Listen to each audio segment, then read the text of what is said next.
challenges that our police officers are facing on a daily basis. me get grounded a little bit in the facts as well, because I talked about, there's an appearance of an increase in quality of life complaints, and it's not just an appearance. If you felt that perception, it's also backed by the data.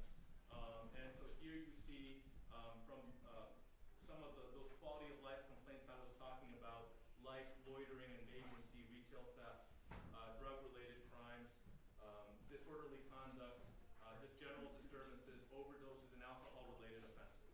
So the blue bar shows you the 3-year average for the prior 3 years, and the gold bar shows you the 2024 numbers.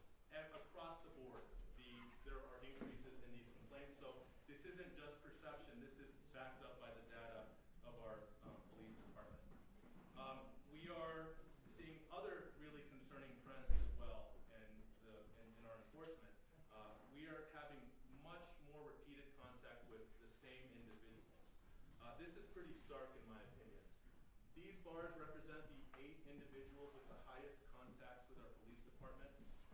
Those 8 individuals accounted for 367 contacts with our police department. So on any given day last year, our police department had contact with one of these 8 individuals.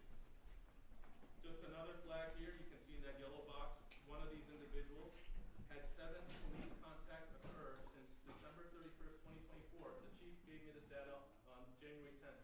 In 10 days, there were 7 contacts with this one individual. And perhaps most troubling, in our eyes, is that only one of these individuals is currently lodged by law enforcement. So the other 7 are not under any sort of enforcement action at this moment. Can we let the people in that are on the Yes, I will. The bottom line across here is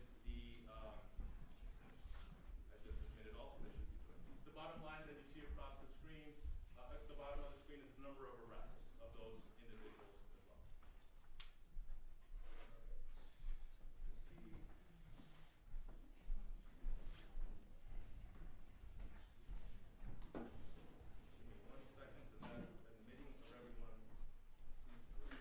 There we go.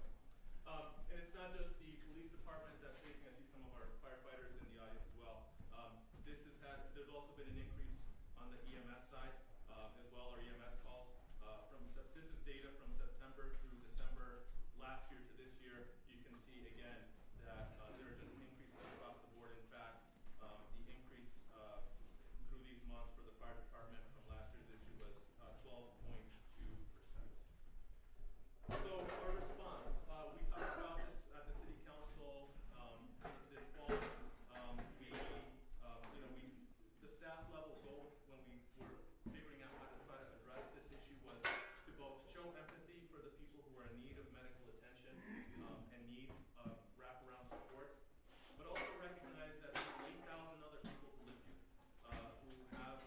who did not feel safe in many occasions frequenting our public spaces and sharing our public spaces. And our response needed to be responsive to those people as well. So this fall what we did is we increased our police department foot patrols. It was this summer and this fall. And we had some dedicated overtime shifts to just focus on these quality of life enforcement issues. These were great. These were well received. I heard from many residents and merchants who saw our officers downtown. They're not sustainable. Number one, these are voluntary overtime shifts, so we can't force place them. Number two, our police department is understaffed. We were 5 positions short for most of the year. We've had some luck recently with recruitment, but it is staffing-wise not really possible to keep up that level of staffing in our downtown. So you may have read that one of the things that the police chief and I have been following very closely is a similar conversation happened in Brattleboro, and their select board earlier this year passed acceptable public conduct ordinance. That ordinance has since been overturned by a representative special town meeting, but it's something that the police chief and I looked at and thought this is an innovative way to perhaps confront this issue. We know that we as Berry City cannot solve this issue by ourselves. That's why we've invited the state's attorney and our representatives because it's not just something that the city can solve, but this was something that a fellow community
been watched perhaps, and they have some bills in their, handbook, pocketbook, wallet, whatever, right?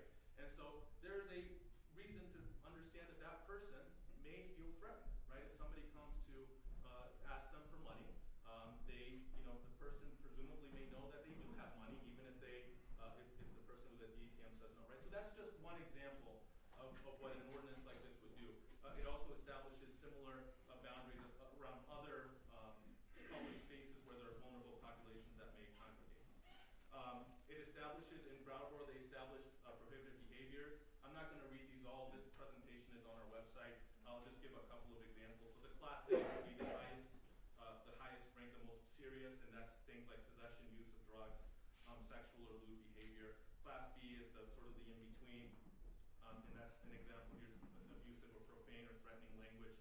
Class C is something more minor, maybe perhaps not following the instructions of a city official, a city police officer to move on, something to that effect. So the feedback we're looking for tonight really is to share your experiences, your concerns with these rising quality of life complaints. We'd love to hear your suggestions about how you think we should be addressing them, both at the city and our state partners as well. You can choose to provide feedback on the accessible conduct ordinance or not. That's not the sole reason for this forum. This forum is to generally talk about public safety in general. But if you do wish to provide feedback on that, we'd love to hear that as well. A couple of just reminders here. The forum will conclude promptly at 7. I'm going to limit speakers to 2 minutes. There's a lot of people who may want to speak, so I'm going to be very strict about the 2 minutes of speaking time. And if there happens to be time when we're at the end of the forum, if people want to go for a second round, we will only do so after everyone wants a chance to speak has had a chance to speak. So that's it for the presentation. And I'm going to turn over, before I hand it over and start calling on people, I'm going to let the state's attorney speak if she would like to. And then just the final logistical point is so that people on the Zoom can hear, set up a speaker's table down here with a microphone. So I will ask so that people online can hear you and so that the recording can capture the event properly, that if you do have to make your way to the chair. So And before you do, Nicholas, just for one brief moment, free chairs, by the way, up front here, in case anyone would like one. And folks, if you do want to just take 30 seconds, and those who are standing, if you want a seat, there's 2 or 3 right here, a couple more in the front row. So help yourself. Thank you. Nicholas, I don't think the mic is working at It's all. not. Yeah, I think the mic's supposed to really mic is on only the for online looks. line. Oh, Yeah. so there isn't anything for the one, okay. Yeah, other than loud and project. Yeah, but Sorry. people are hearing. I'm sorry. So, Michelle, it's floor is yours if you'd like it. Thank you for having me here tonight. My name is Michelle Foley. I'm the state's attorney in Washington County, and I'm also a Berry City resident. I live here. I have 2 kids who go to the Berry City.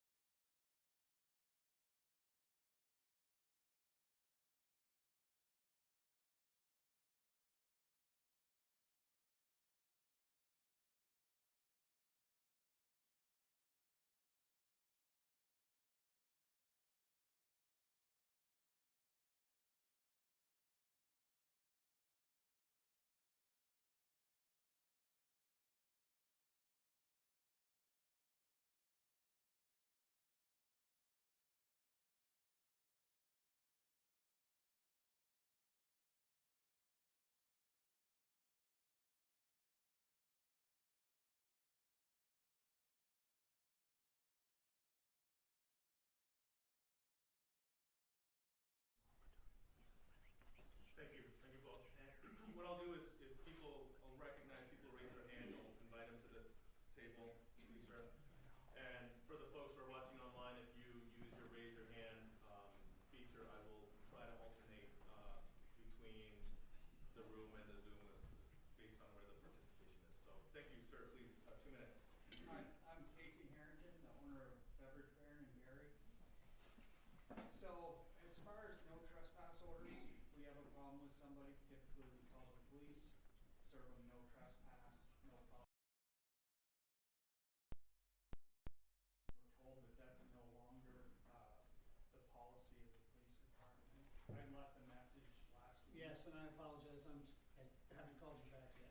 We haven't changed our policy. You can still get trespass orders.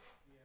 One of the things we are working on though is a trespass notice is a civil process. And when the officers go and they go to a complaint and the individual's right there, they have the ability to issue that trespass notice right there. Yeah. If you know who the individual is, you also have the opportunity to either certify mail or hand them a trespass notice. A lot of the times we're getting instances from business owners like yourself that say, hey, there's an individual that looks like this that walked away. Right. And the officers do the best that they can to try to find those people, but they can't always find those people. So we only ask that when those instances occur, you have that ability as well. Right. Kind of our company policy is, I don't want any of my employees confronting somebody like that. So I wouldn't want that risk of us serving. If somebody harassed one of my employees, threatening, I wouldn't want them to have to do a trespass order. The cushion I'm looking for is the police department to be that. Like I said, when the officers show up and the individual's there, that's not a problem. What causes the problem is when you don't know who it is and you expect us to serve a notice of trespass, we don't know who it is Right. unless we do. Yeah, so if we know who it is and give you the details, you'll continue to serve the orders. At this time. Excellent, thank you. Thank you, sir. 2 minutes, right on the money. Perfect. Yes, please. Go. Do we have anybody on deck? Who wants to be on deck? Hi, my name is Chris Hayden. I've lived here in Barry in the same house since 2016. I think most importantly, and I mean this for you, sir, the firefighters, the police officers, like he said, and I think there's a ton of us here that know that a lot of this problem is you guys. And your hands are your hands are tied a little bit with what you have to work with. A lot of us do appreciate what you guys are trying to do with such short hands. My concern is, if I look at simple data, I can look at the population of Barry being about 8,500 people. Population of Burlington being about 44,500. And 44,500. There's 49 sex offenders that are registered here in Barry, and there's 69 that are registered in Burlington. I think that's Burlington, simple math, 5 times bigger than Barry, and we're almost competing with them in just sex offender registry type stuff. So I have to believe the other crime data is even more. Why is that? And I know that's not even, sorry Keith, I don't mean to cut you off, but that's not that's more you guys, like why is that a thing? Demographically? No, I know what demographics are. I mean, I just, how come there's 49, if we, give or take, right, I know these numbers are a year old by now, but there's 49 sex offenders in Barry alone. Yep. And 69 in Burlington, and they're 5 times the size of us. What are we doing here that's either drawing them in or keeping them here? Well, I don't know that we're doing anything to draw them in or keep them in. If someone is on the registry, generally speaking, they're free to live, and correct me if I'm wrong, Michelle or Brad, they're free to live wherever they want. If you were to ask me, and I don't have any data, and I'm going to answer your question with what I think, and you could probably prove me wrong by looking at the data. I suspect it's probably the cost of housing when you get right down to it. It's a lot less expensive to live in Barry, to live in Washington County, than it is to live in Chittenden County. But with regard to, folks who are on the registry, it's not like they're being assigned anywhere. I mean, obviously, if some are on probation and they need to, they need to see their probation officer on occasion, weekly, monthly, whatever it is, I suspect where there's a probation office, you'd find them in closer proximity. And I suspect that's the case. And I'm sorry, what was your second question? I think you had a second. Maybe you didn't. Maybe I just thought I heard. But, that in terms of that answer, that's the best I can offer you. Thank you, that was 2 minutes. Anybody like to speak? I don't see anybody on Zoom. Kat, please.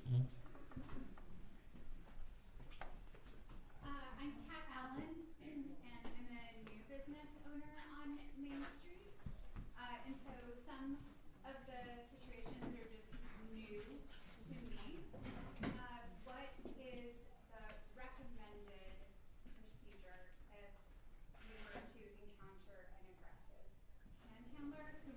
enter our place of business.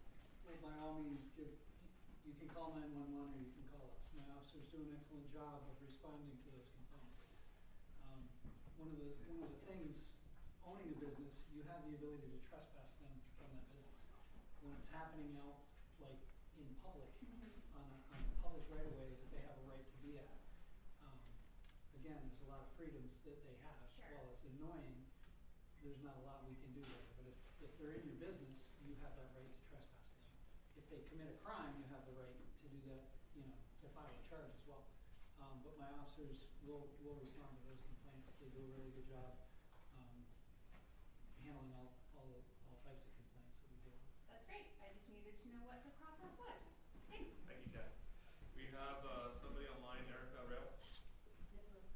No, I don't know if this is a question or a comment, but I find it funny that we're here talking about more public policy to deal with these folks, and Burlington today just opened up a new shelter.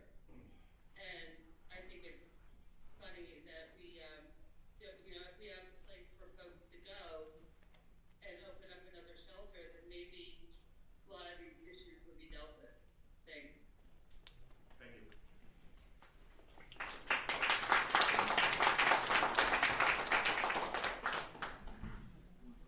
Anybody in the room? Anybody online? Sir, please. Would anyone like to be on deck so they're ready to go? You can be on deck. Thank you.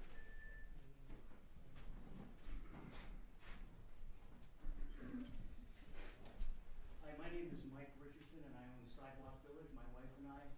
And I think that we all know what the problems are, so I won't talk about that. But I would like to maybe talk about solutions that some of our business owners are here tonight as well. And, we've experienced what everybody else has, a lot of aggressive panhandling, folks coming into our building, spending the night when they shouldn't, overdoses in the building. And, I think that the first thing is Merchants Row is just too dark. And if we could light that up, it would make a lot of us feel a little bit better, especially going to your car. A lot of folks in our building just don't even want to leave the building and get to their car because they're approached by folks that they don't see because it's so dark. So that would be one thing. Secondly, I don't know if there's anything that we could do with community cameras, just to have them all around Barry. I mean, I think business owners would be more than happy to chip in if we could. I don't know, the problem with that is I don't know who would monitor that. I don't know what would happen once you capture folks on camera. But I think that maybe just having more of a presence of you're being watched. If you're not able to just sneak into these areas and do these things without being noticed. So that might be another thing. That's something I would welcome, by the way. Cameras in the community, intersection cameras, I think that would be Off from that, I'm wondering, that slide was really telling with the habitual folks. What is being done with folks that are just constantly repeating? I mean, it seems like at least in our building, we have folks that, we filed no trespass and they can continue to maybe not even come in the building, but harass and aggressive panhandling. Is there any, I know that it's okay for folks to panhandle, but when it's aggressive panhandling, can't you change some of the laws to say that's not going to be allowed to be so aggressive for folks? Because it's not a matter of just saying, hey, do you have any money? It's a continual harassment of folks until they either give them the money just to get rid of them because they don't feel safe. So it seems like aggressive panhandling should not be allowed. And I get that folks have the right to panhandle, but I think aggressive panhandling is different. Thank you. That was 2 minutes, sir. Chief or Michelle, anything to add? You want to answer the repeat part? Sure. So, I think for the repeat offenders, there's a couple potential answers to that problem. One that I hear a lot of complaints about, not just in Berry City, but County and really my colleagues across the state hear this too. For most level of the crime that we're talking about here are gonna fall into, unlawful trespasses, disorderly conduct, maybe an unlawful mischief. So those level of crimes, which are misdemeanor crimes, those types of cases, cash bail isn't going to be imposed. So they will get a citation, they will come to court, they will have their arraignment, and majority of the time they will be released because cash bail, telling them that you have to pay a certain amount of money to stay out of jail, is only available when somebody is a risk of flight. So preventative detention of, I would want to put you in jail so that you don't have the opportunity to commit the crime tomorrow is not constitutional. Preventative detention isn't constitutional, so it's not available. And cash bail, when you're talking about risk of flight, a lot of these repeat offenders are living in our community, they are close by, they are not leaving. And so the idea of putting so there's not an argument or a legal way to detain them on a cash bail because they're not a flight risk. So that is the legal reason why you're seeing that, and I hear that frustration, that it feels very frustrating. And also, if someone commits a crime on Monday and is issued a citation, that citation might be out for a couple of weeks even, so those conditions of release won't even be imposed for a couple of weeks, so that there's time where they might commit other offenses even before they're arraigned and then potentially after arraignment. But that's the legal and statutory framework there, is that cash bail for misdemeanor is only available in those circumstances to prevent risk of flight. And for most misdemeanors, there's a $200 cap on cash bail for most of the types of crimes that we're talking about here. The kind of public safety exception to that are for felony crimes of violence, where it is a felony and one of the elements is a crime. It is an act of violence towards another person. That person could be held without bail, where no amount of money could get them out of jail because a judge has agreed that they are a public safety risk. And then the other category is if they've committed an offense where the potential punishment includes life in prison, and so those are going to be your murders, your sexual assaults, your kidnapping. So it's the preventative style detention is very limited by law. Thank you, Michelle. And we're gonna go to this gentleman here. There was another part to the question that I think is important, and that has to do with panhandling versus aggressive panhandling, and when it crosses the line. And sir, to answer or to make a comment regarding your aggressive panhandling, I 100% agree. While it's okay to panhandle, you see individuals that stand, for instance, comes to mind the Market 32, the Price Chopper, where they stand out there with a sign. They're not bothering anybody. That's different. The individuals that are approaching people and aggressively panhandling, I think there should be a law, or they should at least change the constitutionality of that to address that. And that's, I don't specifically know where our legislative delegation is. I see Mr. Booton here. But these are things that we need to bring to light to our legislature to make laws regarding that. Thank you, and thank you, Mayor.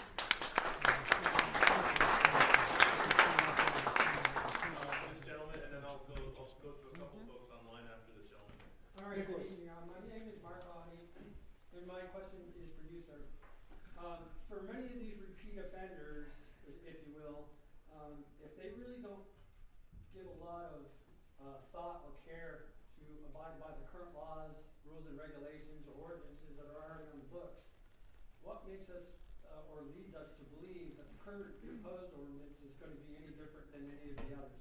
Because if we don't take a holistic approach to this, and that's shelter, food, medical, and care for these folks, then we're simply not gonna get the answers that we really need to be safe in the community. And that takes a lot for a Marine to say. I will say this, 20 years ago, I'd have been like, put up in jail. That doesn't work. We know that doesn't work, so we have to have a more holistic approach to this.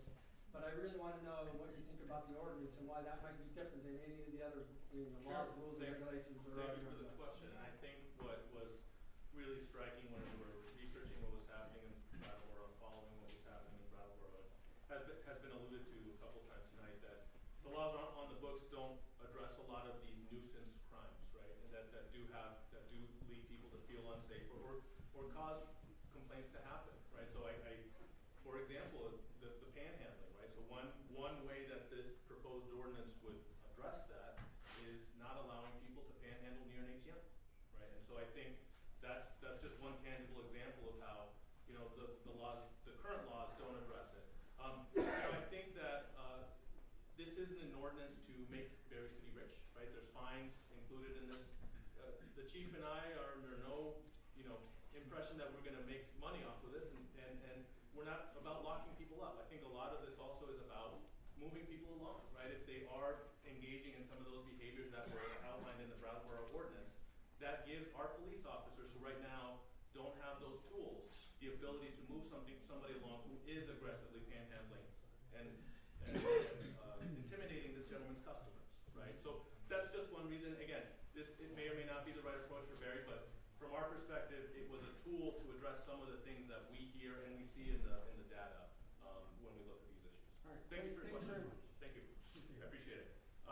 Let's go to looks like Jeremy Spiro-Wynn was next, and Herb, I see you. I'll get you here in a little bit.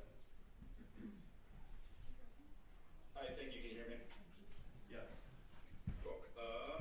Jeremy Spiro-Wynn here, Berry City resident. I just had a comment about the sort of the nature and efficacy of the ordinance. I'm looking at the proposal here right now, and actually my conclusion about the previous gentleman. I'm not sure how effective this tool will be, given that it seems to slap an additional fine on a number of things that are already illegal, right? Sexual or lewd behavior, threats of physical harm, vandalizing city property, profane, threatening behavior, et cetera, et cetera, et cetera. These are all things that are, as far as I'm aware, already illegal within the city of Berry. So it's a little unclear to me how applying an additional fine to it is. I'm a little unsure, certain where the banning of panhandling comes in, because I'm not seeing that in any of the language here. I'm not sure if that's covered by something else. I will also say it feels a little arbitrary to place a boundary around what seems to be, in addition to ATM, things like parking meters and vending machines. I'd be really curious to know how much of Berry City would end up being covered by this, what seems to be like a largely redundant ordinance. And I'm also a little bit concerned as well about Class C, failing to abide by city rules or reasonable directions of city staff related to rules/policy, or leaving personal items unattended.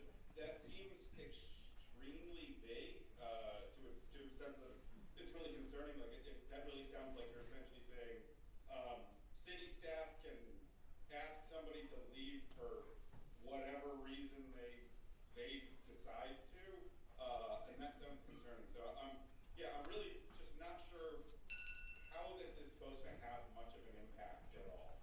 And it again strikes me that a lot of what's being prohibited here is really already prohibited. So, Thank you for those comments. We have Mr. Bruger, John Bruger online, and then it looks like, Bob, would you like to speak? Okay, you next. Thank you. John Bruger from Zoom. Yeah, John Bruger here on Zoom. I guess I want to ask, sort of, make one comment, ask a question. So, counterpoint to Jeremy, I feel like an ordinance like this would be worth pursuing. We have to start somewhere. And starting with a conversation between our law enforcement officers and aggressive people that says you can't do this, it's against the law, and I'm going to write you a ticket for $200, would go a long ways to limiting some of this. I think think word would quickly get around that we have this ordinance in place. So I guess my first question is, what would it take to bring this ordinance forward, you know, in terms of the timing and everything? And then my second question is what happens when we start to see repeat offenders under this ordinance? When does that come up to more serious, you know, judicial activities? Thank you, John. So just strictly speaking on the process side of it, so any ordinance would come to the city council for 2 readings. That means the city council at 2 separate meetings has to consider the language, take comments from the public, and then the council would vote on that. And each council would have their own vote. It takes 4 votes to enact it.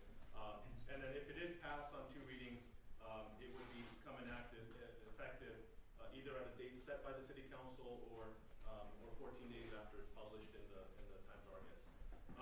You know, I think in terms of the repeat offenders, and I don't know if the chief or Michelle have anything to add to this. I think for us, one of the things that could lead to would be a no trespass on public property, which is it's a big change. But that's one of the difficult conversations that this ordinance and these issues have brought about, which is that it may be time, right, to balance the needs of the people who are committing these nuisance complaints and actions versus the needs of the 8,000 other people who live here, right? And so if that requires a no trespassing from a public area, maybe that's necessary. That's the discussion this ordinance is supposed to bring about. I don't know if there's Chief or Michelle, if you have anything to add. Or if you'd like. The one thing I want to make clear that if somebody commits a crime, they're going to be arrested for the crime. So, like, forgive me, I don't know the gentleman's name that brought this up, talked about sexual assaults and other things. We're not looking to slap an ordinance fine on somebody that commits a sexual assault or commits simple assault. Those folks are going to get arrested. So there's a criminal aspect here that's beyond this ordinance. The ordinance is specifically to deal with those issues where our hands are tied because they don't rise to the level of the criminal intent of the statute. And that's problematic when we're dealing with these repeat individuals. As you can see from the data, we deal with these folks like 70 and 80 times in a year, and we can't do anything with it because they haven't committed a crime, so to speak. Once they cross that line, we do charge them with that. Thanks, Chief. So, maybe if you want to add anything. I think that was a pretty complete response. Thank you. Thank you both. Bob, and then we'll go. Herb, did you have your hands up online, Herb? I thought I saw you wanted to speak. Okay. Bob, Herb, and then looks like I saw a hand over here. Yes. Both of you. I'm Bob Nelson. My wife and I own property in the downtown. We have 14 apartments, and we own a retail space. And to the question about the ordinance and how it might affect us, and some of the frustration here, and I had this conversation with the state's attorney a week ago. In this case, these people are able to come, be right behind my business, harass the people that are coming into our store, harass my tenants as they're coming and going from their homes with no consequences. Okay? The ordinance at least makes them pay a fine. There is some consequence. Because right now, they're turning people away from downtown Barrie, they're turning people away from Nelson Hardware, because people don't want to come down here anymore. Okay? Particularly late afternoon or early morning. Now, this is something, and we discussed this a little bit last week. I had a question. If you have a pile of misdemeanors, can't that somehow, at some point, equal a felony so that there's some teeth or something? There's got to be some way. If someone there's 8 people that have 900 between this community and the surrounding communities, 900 touches by law enforcement. Something's got to be able to give so that whether they get the help that they need or they're incarcerated, there's got to be something there. So the legislature last session did pass a statute where repeat offenses for retail theft can become a felony. That is one of the circumstances where a few, like after a certain point, subsequent offenses can become a felony.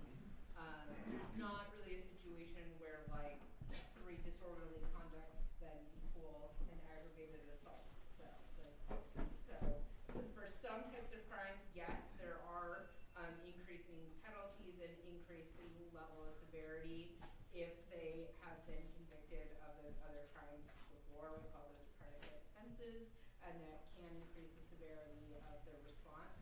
But not all crimes have that kind of stacking kind of severity. So it's a policy issue. Policy issue. Thank you. Thank you, My Bob. 2 minutes, thank I you. appreciate it. Appreciate it.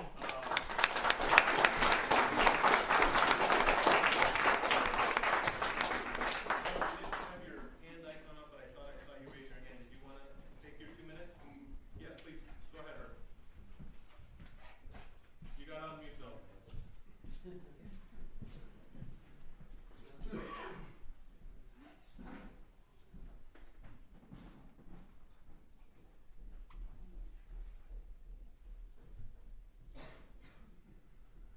There you go. There you We go. gotcha. Can you hear? We got Can you you. hear me now?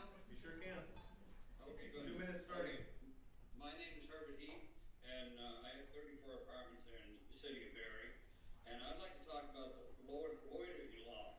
Now, the thing is that I spent 4 years in the United States Air Force, and so when we were in training schools, we were always adjacent to towns and cities. And so when us GIs wanted to get off base on the weekend, we'd go downtown and we'd love to loiter around down there. But all the bases I have spent any time on, they had a loitering law. And what that meant was you're not allowed to go down the street and hang around. And so you could get down, what we could do, they'd allow us, you had to keep walking. Now you could go walk up, so what we do is come off base, walk all the way down to the other end of town, and walk all the way back to the base, and that'd be the end of it. And so I'm wondering about the city's loitering law, because you see, if you're gonna panhandle or do anything else, you've gotta be hanging around downtown. Now, if you had a loitering law, that means you can't hang around. So since you can't hang around, it doesn't seem that you'd be able to do a lot of deviltry to your people there on the downtown. And so I'm gonna end there. Thank you, Herb. Appreciate your comments. Thank you. I guess the question is the loitering. Let's talk about loitering. Talk about the Constitution. Would you like to talk about the Constitution, Michelle? Okay. I mean, we could just prosecute people though. I mean, it's not that simple to say it's against the Constitution to hold people accountable for actions. So, If hold on. a police officer has 700 Sorry, people. sir. You already had your chance. I thought. Oh, okay, yeah, we'll just let other people say stuff and we can. I saw a hand up over here. Did I or anybody else? Yes, please. And I see your hand up in the hat. Yeah, do we just get 2 minutes for the whole thing, or Yes. 2 minutes at a time? 2 minutes for the whole thing.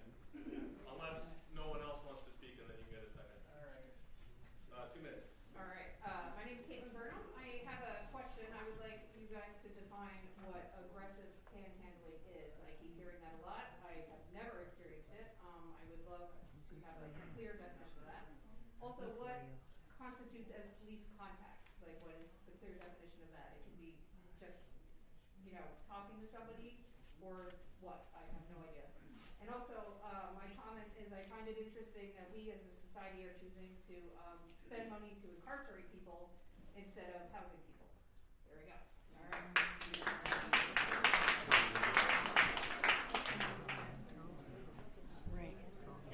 Want to grab that one? So for aggressive panhandling, when people approach people and ask them for money, what we're finding out is that when they say no, they start calling them names, they start belittling them, they basically intimidate them. So name calling and taunting would be your definition for That's, aggressive panhandling? yes, that's part of it. Once you're invading somebody's personal space and you're harassing them and asking them for money, and then if you politely say, no, I don't have any, they don't end the contact there, they continue harassing that individual. And regarding police contacts, we have a records management system. Anytime your name appears in that records management system for having a contact with police, that, like for instance, if we get called down for a disturbance down on a city street, and we go there and you're involved in that disturbance, you get entered into the records management system. So just any conversation, any police officer? Yes, any contact.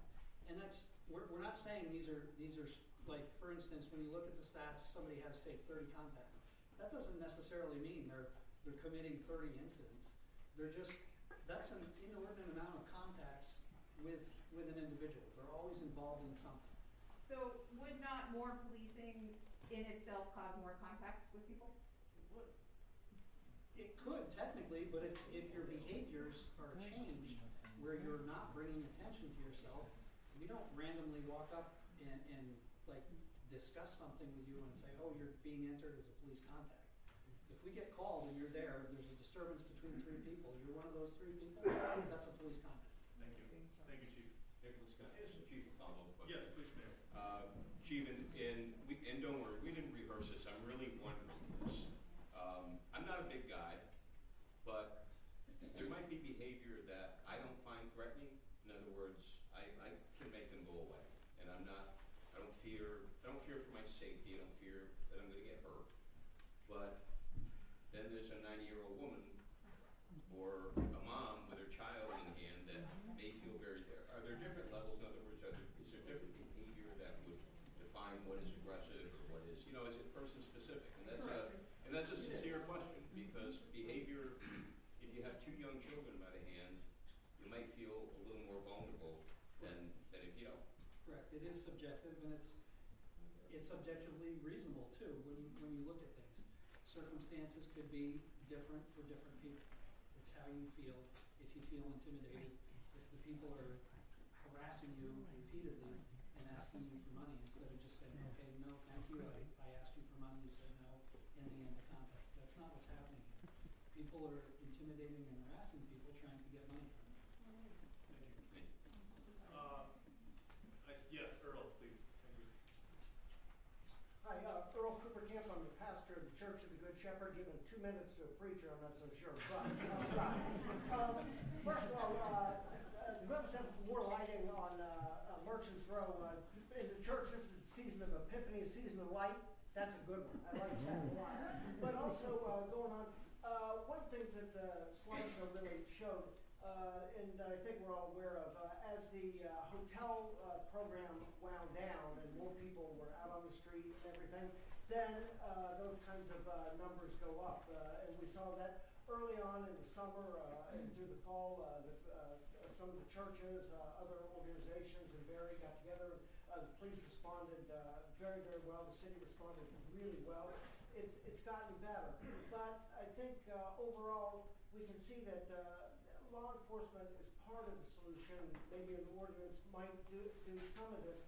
But as my Marine veteran said, this is not really the whole solution. We really have to look at what is it that we can do to become more welcoming. I mean, we see in the highest levels of our society on down a lack of civility. Law and ordinance will help remind us of that, but it's some of the ways we just have to have an open attitude, opening up our churches, opening up our other places of worship, our community organizations. That's making a difference, and the support that Nelson's Hardware and others have given has been really, really important. I think that's what's going to begin to change things.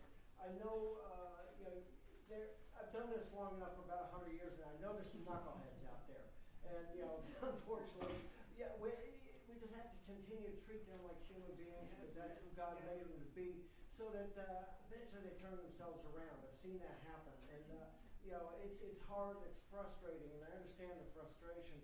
But I think as we kind of work together with law enforcement, city government, all of us together, there it is. Make it happen.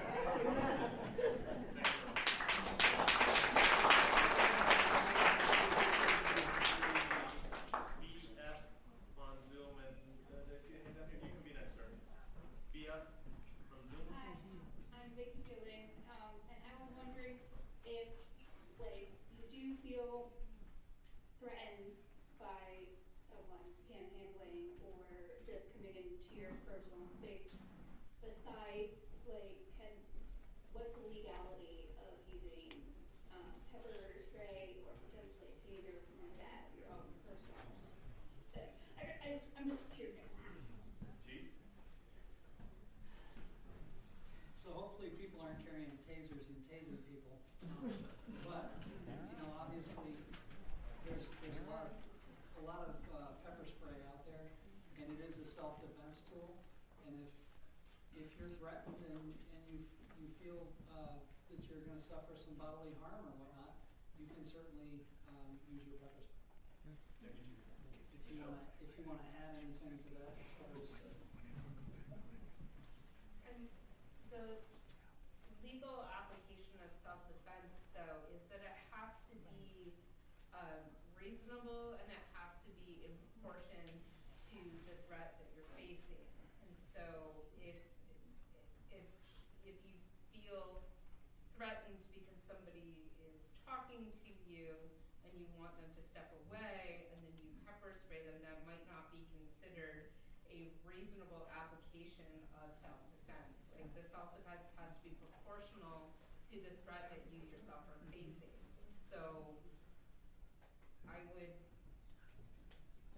urge a lot of self-reflection and restraint before relying on that. Certainly if you're being attacked, there's some, if you can defend yourself, but there are limits to it, and wouldn't want to see you facing criminal charges in those instances. So I would urge restraint. Perfect.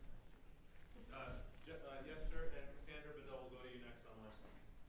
Hi, I'm Marty Cato. I'm a resident of Barry.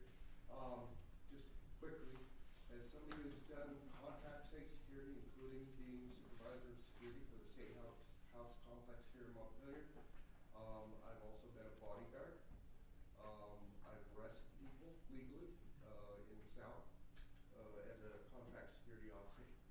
Anyways, one of the first things I've discovered is that if you can talk to somebody and treat them with a little bit of respect, 99% of the time they will not cause a problem. But I have also found sometimes that doesn't work. I've been struck by alcohol inebriated people. I've been hit on by females that were definitely not in their right mind. But again, usually if I can talk to somebody and have a calm, clear conversation, it works. I was accosted by two people down at North End Cumberland Farms about a week and a half ago. It started with a woman. She was in the car with two men. I actually made the mistake of giving her a partial pack of cigarettes because I saw her leafing through the cigarettes in the ashtray. Gave her a partial pack of cigarettes, and when I came back out, she asked me for money, and when I told her I didn't carry cash, she said, oh, and she got into the car, which was rolling down the street, and one of the guys in the vehicle made some pretty bad comments. I'm not worried about myself, but I can guarantee that my ex-wife, all 4'9" of her, would have been very, very insecure. So I don't think that we need to necessarily arrest everybody that's panhandling. These people that are aggressively panhandling, hate the word, but it's reality. There has to be something. Thank you. And that, another one, if I have a 10 seconds. Okay. You guys aren't the only people responsible for this city. Us as citizens are also responsible. I'm working right now to try to help you guys out. If I can, I'll be talking to Sergeant Ford. So. Thank you. Thank you for your comments. Cassandra Bedell and Ellen, you next. It's nice to see such a great turnout of the community here, so I want to say thank you for that. And I think we haven't really talked about the issue of addictive behavior and drug use in Barrie, and I think that's where a lot of this is coming from. I've been chased to my car at night. I've found needles, and the police have been very kind to come pick them up. But, maybe if somebody had to go to court for constantly doing these kinds of things, maybe they could see a screener at court. Maybe they could get into some treatment and get some help because, you talk about talking down a person when they're detoxing or drug seeking or high. They're not in the right mind to have that conversation. And And honestly, it's unsafe. So thank you for your time, and I hope that there's some solutions for treatment for people. And I also don't think that jail is a bad thing, because I worked in the women's jail for 10 years, and I cannot tell you how many people have come to me and said, going to jail saved my life, whether I worked as an officer or as a therapist in there. Thank you. Thank you, Cassandra. Ellen, Amy online, and then Natalie Matson. Thank you. Natalie Matson. Okay. Hi, Ellen Kay. I really am concerned about some of these terms that we don't define, like aggressive panhandling, like feeling threatened. Ask people in Black communities what police feeling threatened led to for their loved ones. And aggressive panhandling, what's the coin drop? What's the coin drop? I can't drive down the street on a Saturday morning without being harassed for money? Oh, stop. No, I'm not gonna stop, it's my dime. Yeah, keep driving. So these are folks who are in their most desperate points of their lives. Would you be out there doing any of this behavior right now with your house, your roof over your heads, food on your tables, a steady job, a car that works, not a lot of warrants because you couldn't pay parking tickets, because you don't have the money? We're gonna fine these people? They don't have money. Many of them have. I would invite and challenge everyone in this room to go to Earl Cooper Camp's Church of the Good Shepherd, to go to any of those churches on the mornings that they are offering breakfast for anyone, and go sit down with folks and listen to them and talk to them and break bread and just, comment on the muffin that you're eating together. These are human beings. And criminalizing poverty is not the answer. It is an abdication of our responsibility as a community to take care of the most vulnerable people. The 8,000 are not the most vulnerable people. The people living on the streets, suffering from addiction, all of the situations that they're in, they are the most vulnerable people. And let's take care of them.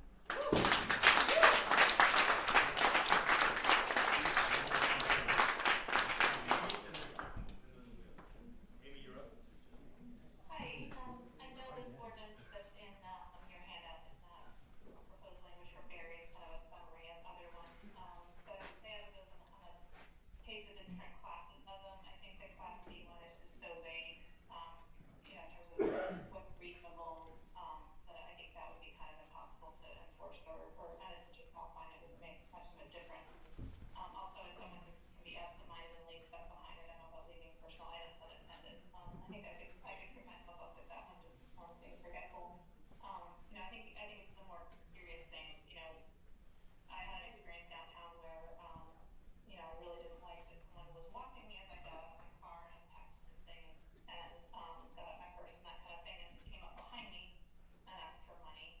That was kind of frustrating. And then even more so as I walked around running errands when they were with a group of other people and screaming obscenities at me from afar. So that, there's not free speech, but what was more threatening to me was the groups of people. So this is all, I think, individuals. I don't know if there's any aspect of this as far as group behavior. Just something to think about. And then also a lot of talk has been about repeat offenders, or it's the same people who are creating such a problem for the police and for certain property owners. So I don't, even with these things in the class A, class B, if someone commits one of these once in a blue moon, that's a very different issue than if it's happening day after day in the same place. So a lot of stuff has been about repeat occurrence, but I didn't see that with the ordinance discussion. Thank you, Amy. Yes, please. Okay. My name is Natalie Matson. I've lived in Berry City since I was 20 years old, and I'm now 23, and I've noticed a stark difference in the streets, because I do like to skateboard and stuff. Can't do that anymore, because, sexual harassment that I get on the streets, and financial harassment for money, as everyone's experiencing. I do not feel safe walking around like I used to at all, which is very disappointing. The fines that you're talking not gonna work because they're not gonna pay them. The financial fines of this ordinance aren't gonna be what these people need. Like, at what point do we step in, like somebody said, and make it a felony, so they'll actually be able to listen and something will come from it. The other thing is do the transients are not considered a flight risk, is my question. Like, why is that, like, I feel like they should be considered a flight risk. Thank you. Thank you, Natalie. I would just,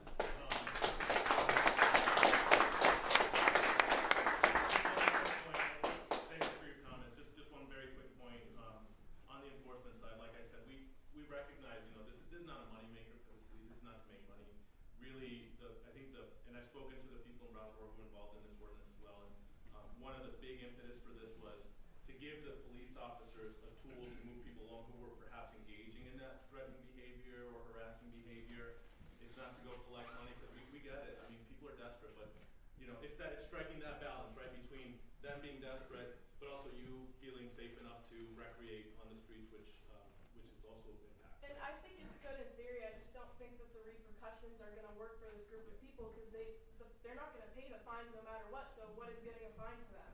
Yeah, I think it's mostly about an officer coming and saying, please move along, this is, against ordinance or whatever the case may be, and hopefully over time it changes the behavior and it recedes. At least that's the theory behind some of it. And Chief and Michelle, I want to give you in case you want anything to add to that, give you the chance to. It's okay if you don't. Anything to the flight risk issue? So there are some people that are in the city that don't have ties here, that if they committed a crime could possibly be considered a flight risk, and that could be considered in the court imposing cash bail. But again, if they committed a misdemeanor, there is a statutory $200 cap on that amount of bail. And like transient and unhoused are two different things. There are people who are members of our community that are unhoused. That doesn't make them transient. Like they're members of our community. And I think that some of these the problems that we're talking about, we're looking for solutions here tonight. We're really looking to listen. And it's the state's attorney and chief of police who are up here along with the mayor and the city manager kind of fielding these questions. But that doesn't necessarily mean, like, the criminal justice system isn't going to be able to be the solution to all of these problems. Like, a lot of the problems that we're facing here are kind of a multifaceted, multi-systemic problem with poverty, with mental health, with substance use disorder, and with housing instability. And the criminal justice system, the police can't arrest their way out of that problem. The police can respond and they can help in that moment. And if a crime has been committed, the criminal justice system is responsive in nature. We are only reactive. We respond to that one moment in time, like on all of our information. It says, like, at the date, time, and place alleged. It's responding to that one pinpoint moment. Whereas the people that may be committing these crimes are facing situations that are affecting the whole of their lives. And asking the criminal justice system to solve, mental health issues that haven't been able to be solved elsewhere, or asking the criminal justice system to solve a substance use problem that hasn't been able to be solved elsewhere. Like, it's not going to be able to be that solution. And because resources need to come from all of these other places as well. It can't just be like, well, the police came, they issued them a citation, and now they'll go to court, and that will be done. Like, that is where we're going to see the same person again and again, because the criminal justice system can't possibly solve the problem that is multifaceted in that individual's life. Thank you, Michelle. So I have Jennifer online. So it looks like you want to speak as well. So we'll have Jennifer online, we'll have one in the room, and then we'll go to Brooke online. Jennifer? Hi, I'm Jen. I live in Barrie. I've lived here since 2004, and I have 2 teenage daughters. And my husband and I just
Hi, my name is Leah, and I'm a hairdresser at CV Hair Studio, which is in Sidewalk Village.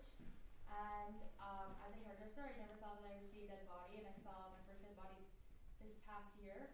And I think that all these problems really do come back to drugs, and I do have empathy for people, but I think that also when we talk about these services, I'm friends with a lot of landlords, and when we can also look at the hotels that a lot of these people stayed at, they are destroyed, they are disgusting, they're inhabitable, and these people have been given so many services, and I understand that people who are dead cannot, be revitalized or cannot be rehabilitated. I understand that, and I have sympathy for them. I would also like to say that the aggravating, or what is it called, the panhandling, aggressive panhandling, the instance that I have had, I work with 2 very pregnant women right now, and we had somebody come into our salon after I left and after a male client had left, and I don't know, I mean, you could maybe say that he robbed her. He would not leave, he cornered her until she would give him money, and the aggression part was that, hey, my mother's in the hospital, she's dying, you're a piece of shit if you don't give me money, and you better give me money right now or I'm not leaving. So what is this woman supposed to do? I mean, she's 7 months pregnant, she's cornered in her station, and she's alone. Like, I don't know what people expect us to do. I'm scared, I'm not gonna walk, home at night. I'm also a bartender, and I leave alone at 9 o'clock, 10 o'clock at night. I have to have my husband drive down to walk me to my car because I've been chased. I've been followed several accounts to give me money, you're worthless, you're not gonna give me money. I have a girlfriend in the hospital, I have a wife in the hospital, my girlfriend's pregnant. I'm sorry, like, you chose drugs and I chose to work, and that's not my problem.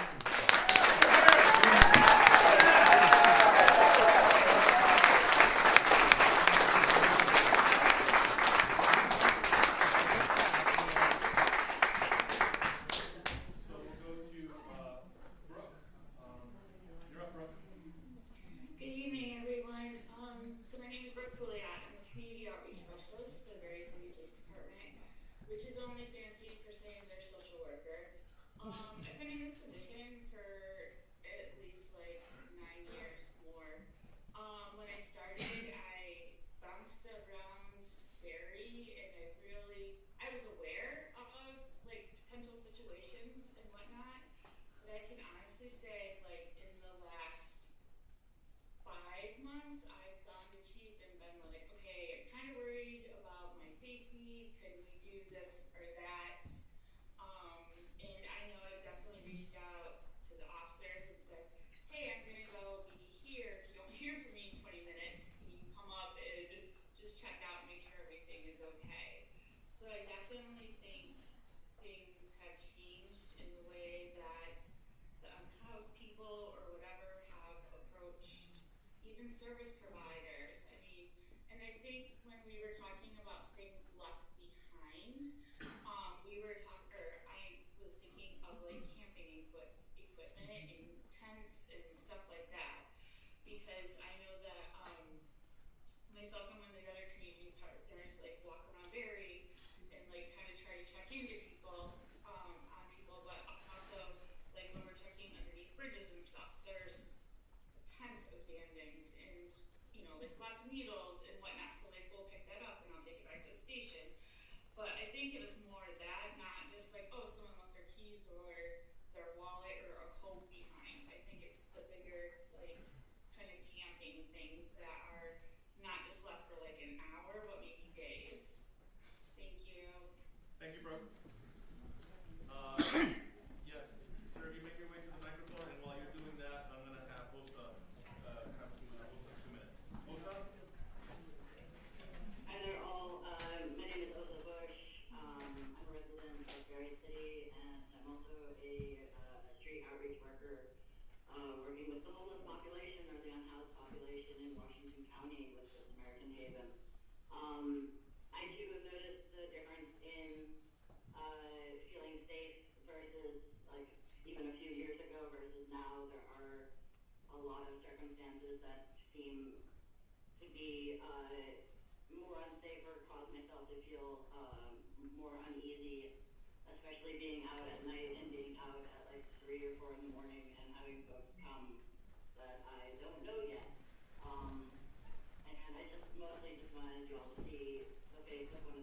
outreach workers. I'm always happy to answer questions or try to work through a problem if anyone has a scenario and you see me on the street or something. That's mostly it. Thank you. Thank you, Osa. And Osa, you left out your most important qualification, which is a member of our unhoused community, unhoused community committee. So thank you for that. Thank you. Sir, and just a time check, we're at 6:45 and we're gonna end promptly at 7. Can I get a nod from those if you'd like to, if you want to have a chance to make any remarks at the end, so I can save some time? Is that? I'm fine. You're fine? Okay. So we'll use the time all the way up to 7. Sir, your 2 minutes. Hi, my name is Randy. I live in housing in Barry at the Manor. We constantly have a problem with repeat offenders who are not to be trespassing on the property. They'll come in, especially in the wintertime, they're invited in. We have a problem with the tenants doing that. But they come in and we call the cops like we're told to by the housing authority. They sometimes the cops come, sometimes they don't. You know, and meanwhile, we have this person on property that shouldn't be there. Their face is posted downstairs in the lobby. We know, we identify, and we do what we're supposed to do. So I don't think there's enough being done here to help protect the vulnerable, the elderly, the handicapped, and the disabled. I think more needs to be done here. And I want to say something I think we're all be thinking, is that the laws seem to protect the repeat offenders more than it does the public.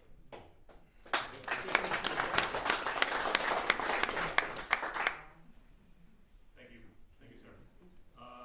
Danielle, online for 2 minutes. Hey, can you hear me? Yes. All right. Okay. So I do have several points of feedback on the ordinance for Brattleboro, but 2 minutes isn't going to give me enough time to address those points, and the ordinance is long and the evening is short. So I'll try to focus on some larger contextual issues I see.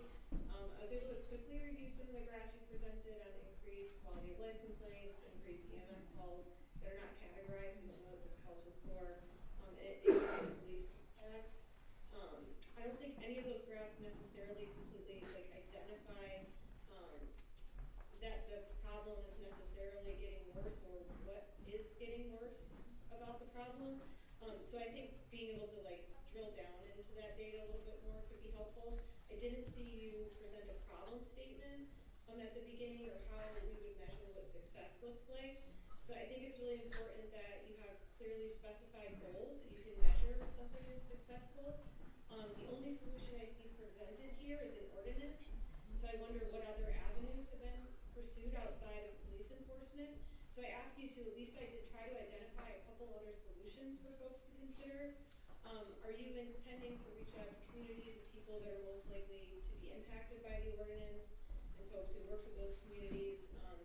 Have you considered reaching out to the Office of Racial Equity and their data analysts to help you look at efficacy of ordinances like these? Have they worked in the past? Are there better options available?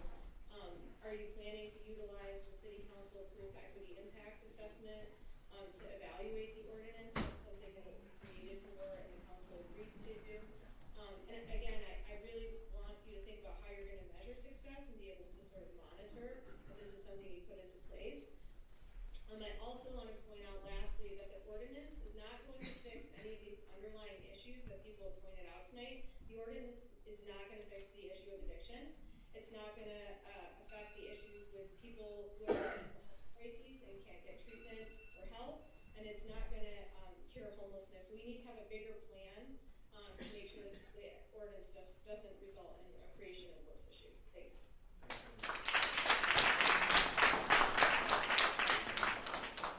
Yes.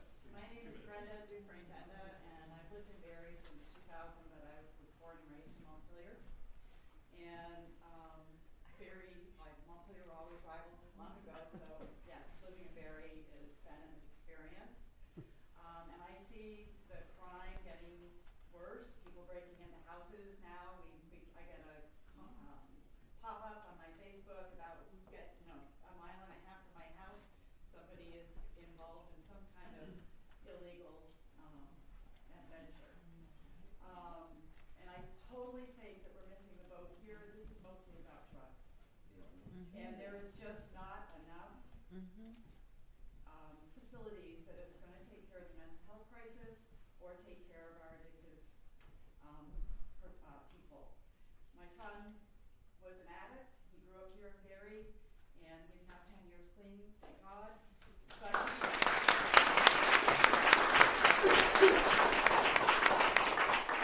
he went to a facility in Bradford, and it was a joke. There's no after plan when he comes out of that facility, so there was nothing to keep him going. He was involved in Washington County mental health, taking care of patients, and a lot of those people taking care of these clients are involved in drugs. That's how he got started.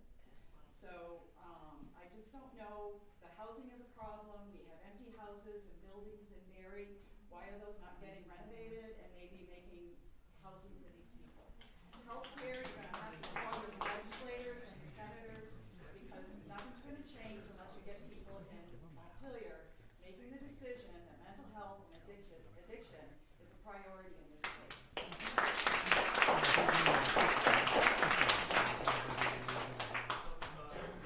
Yes, please. Hi, my name is Judy, and I'm a lifelong resident of Barrie City.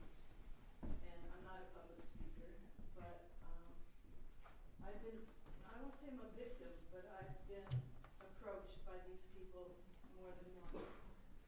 And I'll tell you, I shake for hours afterwards. One day I came out of TD Bank, went to get in my car, and that woman came up next to my car, right next to my mirror, right in my window. Luckily I could lock my door, and she's asking me for money, and I said, no, go away. And when I went to look in my rear view mirror, I couldn't see my side mirror because she was blocking it. Carlos was behind my car, standing by the taillight, so I could not leave. And then a couple weeks ago, I work for Emsley's a couple days a week. I'm retired, and I help them out with delivering flowers. I'm out filling the car with flowers, and this guy comes up the alleyway. Man, he has money in his hand, but yet he's asking me for more money. And it was the other guy. Just now, within the hour, we had another incident, and it happened to be at Emsley's. Kate Forsell said she works downtown and wanted to give everyone a heads up that there's a couple who are currently going door to door, North Main Street, asking for money. This is not the couple that were involved in the altercations behind Subway a few weeks ago, but still pretty brazen of them to walk into a place of business and ask for money from the employees. If you wish to avoid him, the man is wearing a black and red buffalo plaid coat, and the woman is wearing black coat and tan pants. Now, when I went home and told my kids that this had happened, my daughter said, you got to give up your job. Well, I'm not going to. I'm going to work around these things. I worked for H.B. Hood for 24 years. I worked in North Avenue and on Shelburne Road and Heinsberg Road. But before I get kicked off, so now if I'm going to deliver flowers, I have to drive the car into the front of Main Street. I'm no longer told that. I told my kids are not allowing me to work out back at all. In the summertime, it's not so bad because a lot of the residents are there and I become friends with them. But and to openly see drug dealing going on in that back parking lot is just out of hand. I haven't seen it for a couple weeks. That car with all the junk on it seems to have disappeared, but that's where all the activity was happening. Thank you, Judy. Thank you. Thank you for sharing. Councilor? I just want to put my dad cap on as a father of four in our community. We see drugs constantly. Drugs in, drugs out. We see drug dealers constantly being arrested and released. And I'd like to know what we're going to continue to do, or what we can do to make these drug dealers go away. I mean, I live at Green Acres at Barrie Housing. I know that, Hillary might even talk about this as well as a tenant services manager. But we have tenants that are constantly running drugs. We have people that live there, they get busted for drugs, and then they don't have to move out because of the eviction process. There are drugs that are constantly flowing into our community. And I want to know how we, as a community, can get them gone. As an addict of being clean for 11 years, for me, if it wasn't around, I wouldn't use it. If the cost was so much, couldn't afford to use it. But some people do need some services. We do need some help because we've seen a lot of our services in our community close over the last 6 months to a year. We've seen a lot of our spoken hub model things falling apart, and the people that are the most vulnerable, that need our help, they're falling apart too. So I'd like some answers on how we can possibly get some better repercussions for these repeat drug dealers, specifically those that live in public housing authorities that are getting a subsidy on rent. They're allowing these individuals to live in their homes, and we're not prosecuting them to the fullest extent of the law. Amen.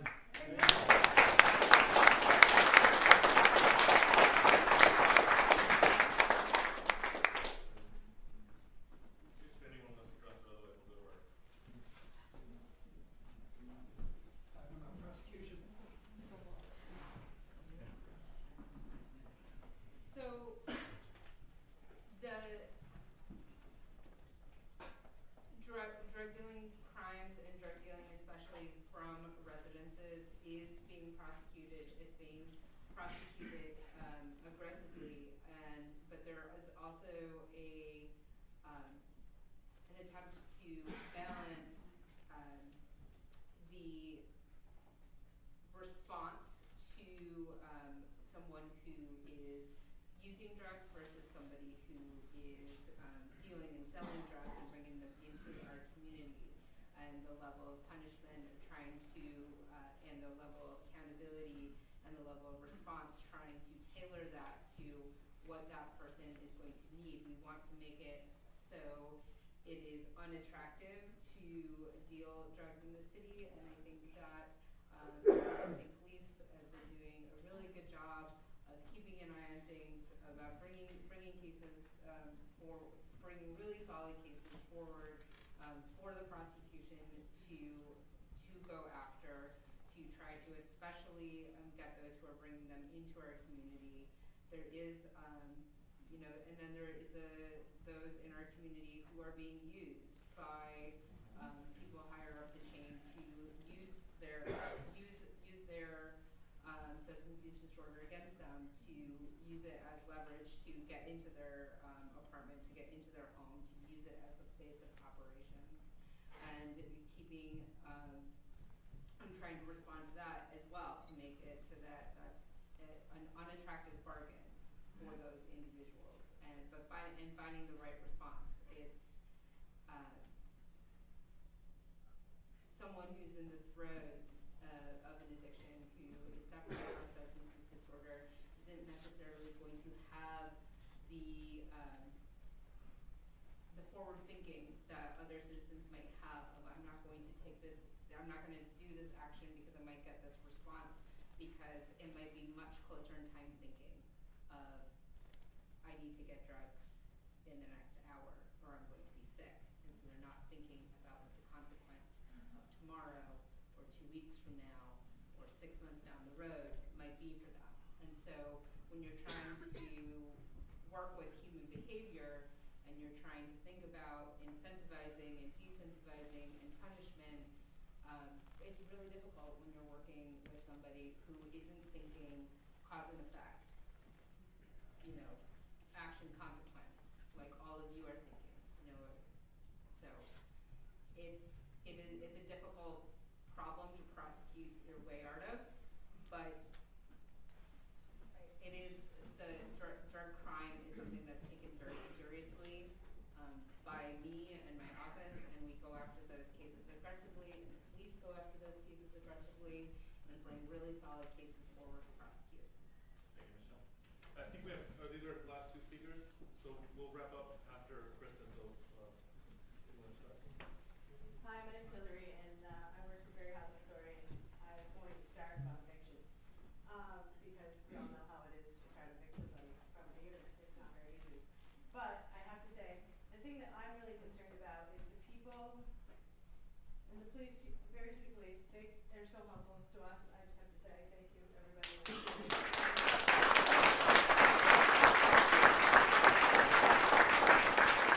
Berry Town, they don't have to call you that often, but Berry City, we call a lot. So the problem that I'm really having is that we have people that come, some of the aggressive panhandlers that our elderly folks are trying to get into the building of North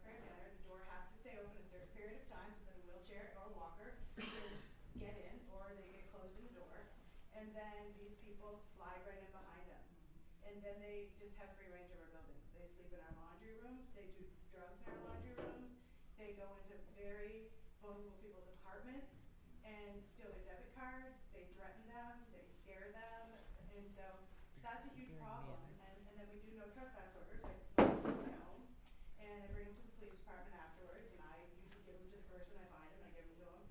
But the problem is that if you are there to visit somebody, you're allowed to come into our building and go to their apartment, but you can't. But then on the way down, when you leave, you might just go in the bathroom and use the drugs, or smoke cigarettes in the bathroom, or steal from our community room. So is there anything that we can do about that to protect our elderly or disabled people? I mean, it's really. I think I have 8 pictures in Thornberry Manor on the bulletin board of people that are not allowed in their buildings, but they are allowed to cross the threshold, come into our building, usually illegally because it's a locked, secure building, and go up to where they want to go.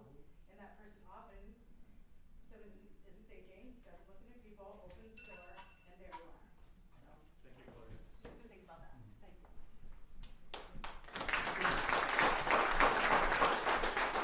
Kristen will be our last speaker. Jeepers, I wish I had something brilliant to say. I'm Kristen. I'm the director of the Aldrich Public Library. That's right. I also want to thank the officers and the chief and Brooke and OSA and Tess Taylor and all the ministry in the room. We've done some great coalition building in this town, and we're working for you. We're working for everybody in this town, and we take that seriously. So I just want to say I'm in the room, I'm listening. I'm available if anyone does have something brilliant to say or do or a program to offer. We are open to that. That is what our role is in this town, is to move everyone forward through this time, as horrific as it is. We're in this together, right? When we leave the library, we all walk out together. We make sure all the cars start, and we make sure everybody leaves. Do I want to work in a town that I have to behave like that? Not really, but it's the job I picked. It's the town I work in, and it's the work I do, right? We keep our bushes trimmed so that people can't live behind them. I'm constantly picking up garbage in the library, outside the library. So I feel it, I hear it, I'm a part of it. But again, what I want to say is, let's do this together. Let's have some sort of training at the library. Libraries across the country have training on homelessness. Across the country, this is not specific to the Aldrich. This is not specific to Berry City, right? There is help out there that we can access, that we can utilize, that we can start to work with each other on, to get some training on, and to move forward. And so we're here for you. We're here for everybody. As you heard tonight, people that are on the street are our brothers, our sons, our neighbors, right? They're us. They're not an other out there, right? They are us. And somewhere along the line, they didn't get what they needed, right? 2 years ago, I sent my father down to New Jersey to pick my brother up off the street. I now house him, right? I got him off of drugs, right? I didn't do that, but I helped. So anyway, they're not another. They're all of us. They're our family and our friends, and the library is here for everyone, and thank you for the last.